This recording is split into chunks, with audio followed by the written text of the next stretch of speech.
அஸ்ஸலாமு அலைக்கும் வரஹ்மத்துல்லாஹி வபரகாத்துஹு. நம்மில் பலர் மனதுக்குள் கேட்கும் ஒரு கேள்வி உண்டு. அல்லாஹ் என்னை கவனிக்கிறானா? என் துவா கேட்கப்படுகிறதா? அவன் என்னிடம் பேசுகிறானா? உண்மை என்னவென்றால், அல்லாஹ் நம்முடன் பேசுகிறான். ஆனால் குரலால் அல்ல, அடையாளங்களால். இன்று அல்லாஹ் உங்களுடன் பேசுகிறான் என்பதை காட்டும் 5 முக்கிய அடையாளங்களை பார்க்கலாம். இந்த 5இல் ஒன்று கூட உங்கள் வாழ்க்கையில் இருந்தால் அது சாதாரணம் அல்ல. 1. பாவத்திலிருந்து விலக வேண்டும் என்ற எண்ணம் வருவது.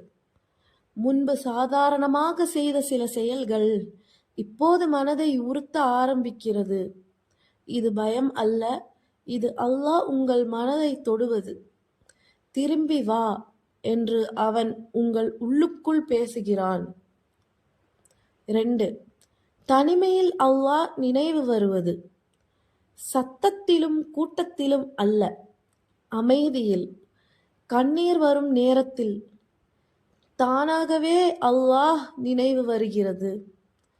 இது ஒரு செய்கை, அவன் உங்களை தனியாக விடவில்லை. 3. நீங்கள் விரும்பிய விஷயம் கிடைக்காமல் போவது. மிகவும் ஆசைப்பட்ட ஒன்று திடீரென்று தடைபடுகிறது. அப்போது நினைவில் வைத்துக் கொள்ளுங்கள், அல்லாஹ் உங்களிடம் பேசுகிறான். இது உனக்காக அல்ல, நான் உனக்காக சிறந்ததை வைத்திருக்கிறேன். 4. ஒரு வசனம், ஒரு பேச்சு, ஒரு வீடியோ உங்கள் வாழ்க்கையையே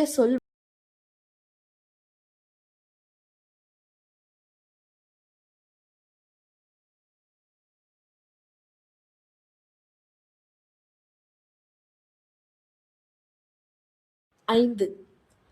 உலக ஆசைகள் மெதுவாக குறைவது. முன்பு முக்கியமாக இருந்தவை இப்போது பெரிதாக தோன்றவில்லை. அல்லாஹ் சந்தோஷமாக இருந்தால் போதும் என்று மனம் சொல்லும். இது பெரிய அருள். உங்கள் உள்ளத்தை அவன் மாற்றத் தொடங்கியுள்ளான். இந்த 5 அடையாளங்களில் ஒன்றாவது உங்கள் வாழ்க்கையில் இருந்தால் நீங்கள் தனியாக இல்லை. அல்லாஹ் உங்களுடன் பேசுகிறான். இன்று ஒரு நிமிடம் மனமார சொல்லுங்கள், யா அல்லாஹ், நான் உன் அடியான், என்னை நீ விட்டு விடாதே. இந்த வார்த்தைகள் உங்கள் மனதை தொட்டிருந்தால் அது சும்மா இல்லை. இப்படியான மனதை மாற்றும் நினைவூட்டல்களுக்கு சேனலை சப்ஸ்கிரைப் செய்யுங்கள். இந்த வீடியோ ஒருவருடன் பகிருங்கள்.